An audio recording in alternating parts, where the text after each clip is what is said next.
സംസ്ഥാനത്തെ കരാറുകാരെ സംരക്ഷിക്കാൻ സർക്കാർ പുറത്തിറക്കിയ ഉത്തരവ് മുൻകാല പ്രാബല്യത്തോടെ നടപ്പിലാക്കിയാൽ മാത്രമേ പൂർണ്ണ ഗുണം ഈ മേഖലയ്ക്ക് ലഭ്യമാകൂ എന്ന് കേരള ഗവൺമെന്റ് കോൺട്രാക്ടേഴ്സ് അസോസിയേഷൻ.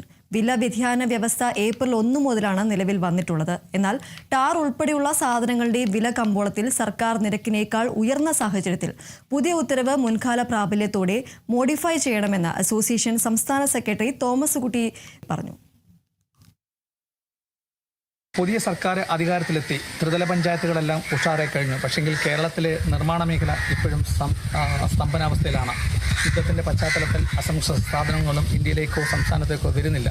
പക്ഷെങ്കിൽ ഇത് മുൻനിർത്തിക്കൊണ്ട് കേരള ഗവൺമെൻറ് കോൺട്രാക്ടേഴ്സ് അസോസിയേഷൻ സർക്കാരിലേക്ക് കാലാകാലങ്ങളായി നിരവധി നിവേദനങ്ങളാണ് നൽകിയിട്ടുള്ളത്. അവർക്ക് അനുകൂലമായി ഇന്നൊരു ഉത്തരവ് പുറപ്പെടുവിപ്പിച്ചിട്ടുണ്ടെങ്കിലും അത് അത്ര വേണ്ട തരത്തിൽ അവർ അഭിമുഖാമ്യം അല്ലെന്നാണ് സംഘടനയുടെ സെക്രട്ടറി കൂട്ടിയായിട്ടുള്ള തോമസ് കുട്ടിയെ നമ്മളെ സെക്രട്ടറി എങ്ങനെയാണ് ഈ തീരുമാനത്തിൽ കാണുന്നത്? ഗവൺമെൻറ്റിൻ്റെ ഇപ്പോഴത്തെ ഉത്തരവ് സ്വാഗതാർഹമാണ്. ഞങ്ങളതിനെ സ്വാഗതം ചെയ്യുന്നു. എന്നാൽ പൂർണ്ണമായിട്ടും അതുകൊണ്ട് കരാറുകാരുടെ പ്രശ്നം പരിഹരിക്കപ്പെടുന്നില്ല. ഈ ഉത്തരവ് മോഡിഫൈ ചെയ്ത് നിർമ്മാണ മേഖലയിലെ പ്രശ്നങ്ങൾക്ക് ശാശ്വതമായ പരിഹാരം കാണണമെന്നാണ് ഞങ്ങളുടെ ആവശ്യം. ഒന്നാമത്, ഈ വില വ്യതിയാന വ്യവസ്ഥ ഏപ്രിൽ 1 മുതലാണ് നിലവിൽ വന്നിരിക്കുന്നത്. എന്നാൽ നമുക്കറിയാം, ഫെബ്രുവരി അവസാനം പശ്ചിമേഷ്യയിൽ യുദ്ധം ആരംഭിച്ചു. അന്ന് മുതൽ എണ്ണവില ഇവിടെ കുതിച്ചുയർന്നു. അപ്പോൾ സ്വാഭാവികമായിട്ടും ഇവിടെ മാർക്കറ്റ് നിരക്കിനെക്കാട്ടിലും അല്ലെങ്കിൽ സർക്കാർ നിരക്കിനെക്കാട്ടിലും കമ്പോളത്തിൽ വില ഉയർന്നപ്പോൾ മുതൽ ഞങ്ങൾക്ക് ആ വില വ്യതിയാന വ്യവസ്ഥ നിലവിൽ വരുത്തണമെന്നാണ് ഞങ്ങളുടെ ആവശ്യം. അല്ലെങ്കിൽ 100 കണക്കിന് കരാറുകാർ മാർച്ചിൽ വാങ്ങിയ ടാറിൻ്റെ നഷ്ട ഉത്തരവാദിത്വം കരാറുകാരൻ തന്നെ വഹിക്കേണ്ടി വരും. അത് കരാറുകാർക്ക് വലിയ നഷ്ടം ഉണ്ടാക്കും. അതുകൊണ്ട് അത് ഈ കമ്പോളത്തിലുണ്ടായ വില വർധനവനുസരിച്ച് ഡിപ്പാർട്ട്മെൻറ്റ് റേറ്റ് ഞങ്ങൾക്ക് പുതുക്കി നൽകണമെന്നാണ് ഞങ്ങളുടെ ആവശ്യം. 1. രണ്ടാമത്തെ ഒരു കാര്യം എന്ന് പറഞ്ഞാൽ, ഫൈൻ അടിച്ച വർക്കുകൾക്ക് ഈ വില വ്യതിയാന വ്യവസ്ഥ ബാധകമല്ലെന്നാണ് ആ ഉത്തരവിൽ പറയുന്നത്. അപ്പോൾ ഫൈൻ അടിക്കുക എന്ന് പറഞ്ഞാൽ സമയത്ത് പണി തീർക്കാത്തപ്പോഴാണ് ഞങ്ങൾ ഫൈൻ അടിക്കുന്നത്. പക്ഷേ ഫൈൻ അടിച്ചാലും ഞങ്ങളുടെ എഗ്രിമെൻറ്റ് മാറുന്നില്ല. ആ നിലവിലുള്ള എഗ്രിമെൻറ്റിൽ തന്നെയാണ് ഞങ്ങൾ പണി ചെയ്യുന്നത്. അപ്പോൾ ടാർ വാങ്ങാൻ കാശില്ലാത്തതുകൊണ്ട്, സർക്കാർ കാശ് തരാത്തതുകൊണ്ട്, കോറി ഉൽപ്പന്നങ്ങളുടെ ലഭ്യതക്കുറവ്, കനത്ത മഴ, ഇതൊക്കെ മൂലമാണ് പണി കാലാവധിക്കുള്ളിൽ ഞങ്ങൾക്ക് തീർക്കാൻ പറ്റാത്തത്. അങ്ങനെ വരുമ്പോൾ അതിന് ഞങ്ങൾക്ക് ഫൈൻ അടിക്കും. ആ ഫൈൻ ഞങ്ങൾ നിയമത്തിന് വിധേയമായി ഞങ്ങൾ അടയ്ക്കാൻ ബാധ്യസ്ഥരാണ്. എന്നാൽ ആ കാരണം കൊണ്ട് ഈ വില വ്യതിയാന വ്യവസ്ഥ ഈ അങ്ങനെയുള്ള കരാറുകാർക്ക് ബാധകമല്ലെന്ന് പറയുന്നത് തികച്ചും പ്രതിഷേധാർഹമാണ്. അത് പുതുക്കി നിശ്ചയിച്ചേ പറ്റൂ. അതോടൊപ്പം തന്നെ ഈ വില വ്യതിയാന വ്യവസ്ഥ ബിറ്റമിന് മാത്രമേ സർക്കാർ അനുവദിച്ചിട്ടുള്ളൂ. അത് പോരാ. ഇന്ന് നമുക്ക് JJMൻ്റെ അടക്കം പണികൾ നടക്കുമ്പോൾ പൈപ്പുകൾക്ക് ഇരട്ടി വിലയായിരിക്കുകയാണ് പൈപ്പുകൾക്ക്.